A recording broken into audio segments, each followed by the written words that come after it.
So now we're going to do some of our serpentine, our simple evasive, our complex evasive, and jackknife semis, as well as ABS and threshold braking.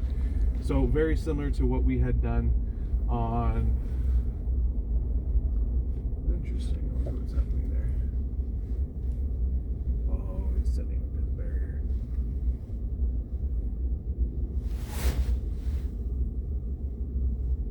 Interesting.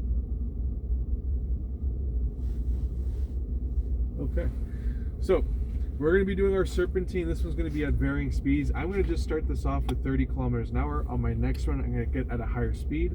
The reason why I'm going at a slower speed right now is because I want to get a feel for how the terrain is. From that, I'm going to establish our safe speed to go through.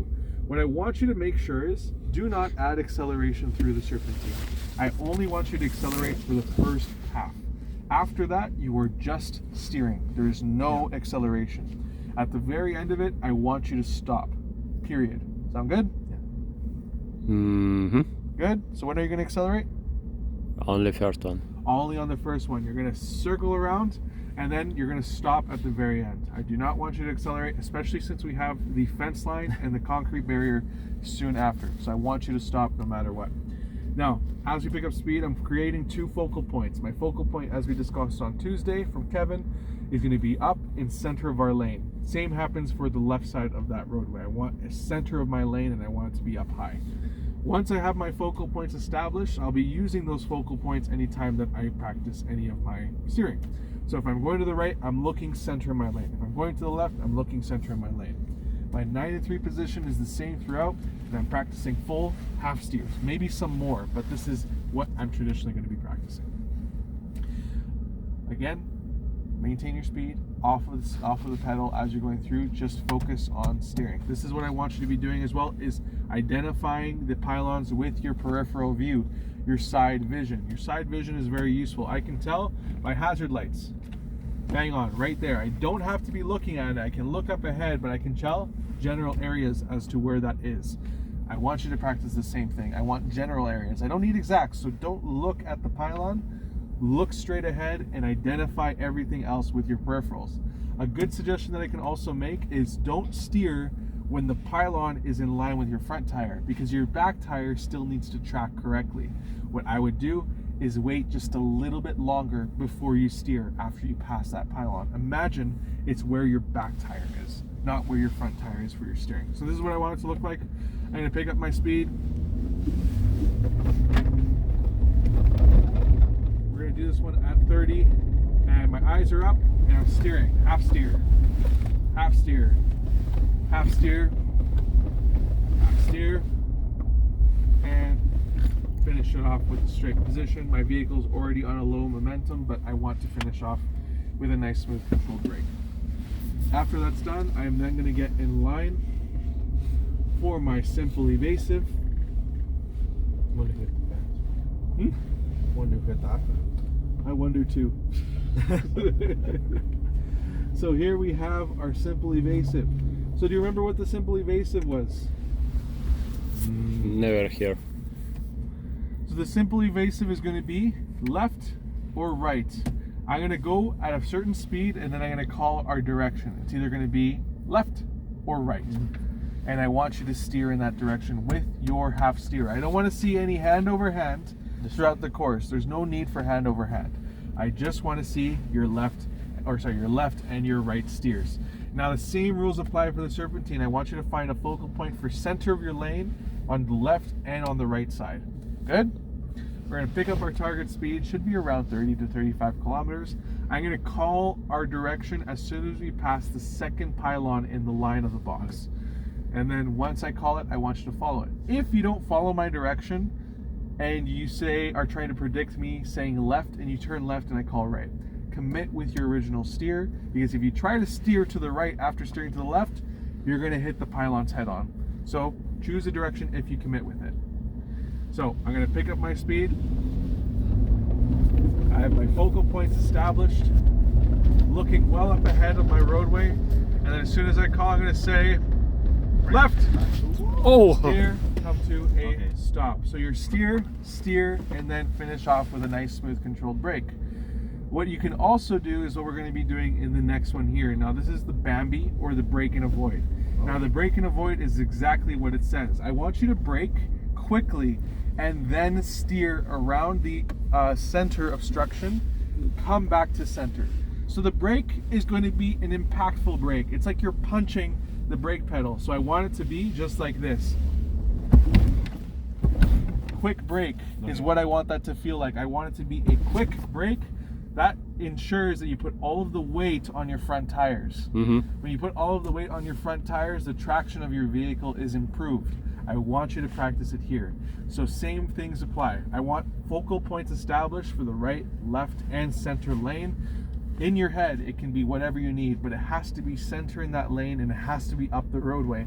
I do not want you looking down the hood. If you're looking down the hood or looking at the pylon, you are going to hit that pylon. So look up the roadway, look in your focal points. This one again is going to be at a slower speed. I'm going to do the next run a little bit faster just to demonstrate what I'm expecting for a max speed. But this one here, picking up my speed, my eyes are up. Reach my target speed. I'm going to say brake left or brake right. So brake right, steer, come back to center, and then finish off with a threshold brake. Smooth, concise, but I want that first initial impact, that first brake coming out so that you have more control. Next one up that we have is going to be the complex evasive. So the complex evasive is very similar to the simple evasive, but it just has a little bit different of a setup. It has one more layer to it. So rather than just calling left or right once, I'm going to call it twice. There's two different pathways that you can take. So I'm going to call left or right, then you're going to be ready for your next call out for a left or right again. Again, it's going to be after you pass the second pylon line of that interior bit there.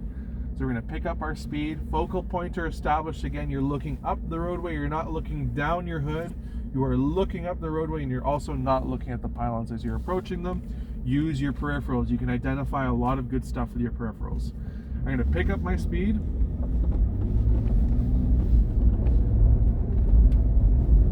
And then I'm going to wait for my call. So it's going to be right, steer to the right, and then left. Steer to the left, and then finish off with your threshold brake. I want control throughout. My hands never went into a hand over hand situation. I always kept my 9 and 3 left, right. This gives you control 100% of the time. That's what I want you all to practice as much as you can. Mm-hmm. Then the last one here is the jackknife semi. So this is depicting a situation that you might see on the highway, and that is your jackknife semi. Now your jackknife semi will be something that's in the middle of your lane. So the middle of your lane, there is a obstruction. You have to go into the opposing lane and then come immediately back to your lane. So you're going to be steering to the left and then coming back to the right. Now what I want you to practice for this one is picking up your speed. I'm going to call brake left. So you're going to use brake left.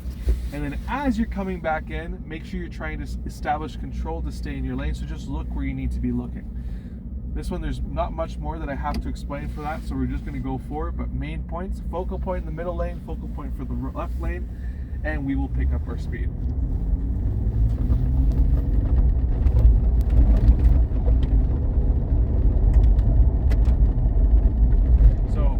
Brake left, steer, and then come back to center, and then finish off in a straight position. My hands are locked in on that steering wheel, and I'm only doing the amount of steering that I need.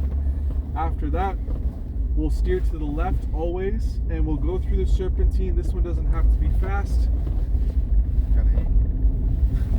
And we'll just approach it, just to kind of get ourselves away from any of the other riders that are there, but just get sliding. Using that half steer. What's that?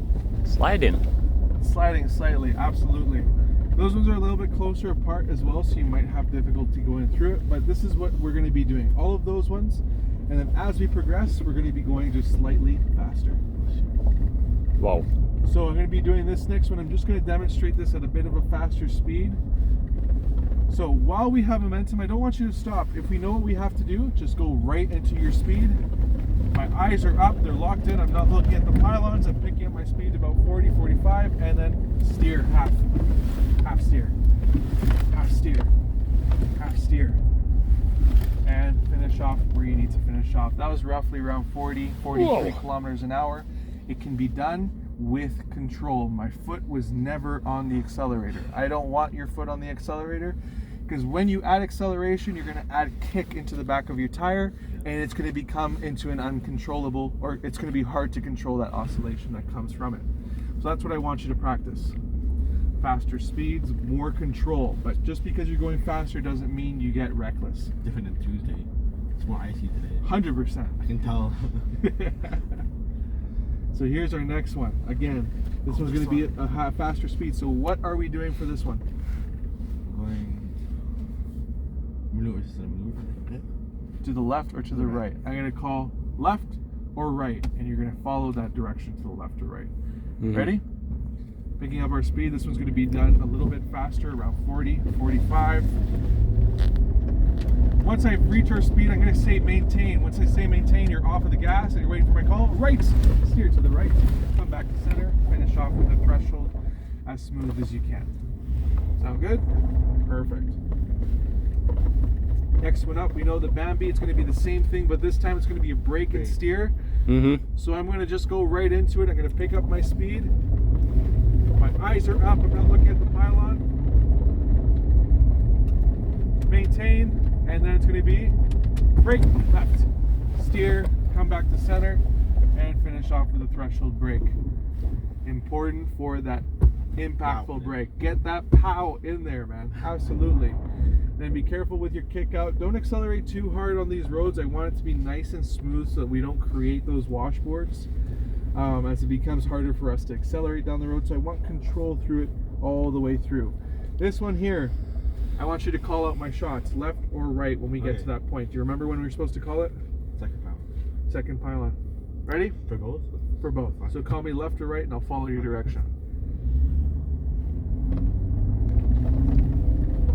My eyes are up. I'm ready for your call. 40, 45. Left? Right. Right. And finish off with your call. That's what you're supposed to be expecting on that bit there. 100%. Sometimes it can be left, left. Sometimes it'll be a right, right. Sometimes it'll be a left, right. Whatever it is, the combination will change. But you are ready and you are making your reaction until that call out is made. So don't try to predict what I'm going to be doing. So he's going to be going perfect. He's putting on his hazard lights. Right. Well, let's talk to us. There we go.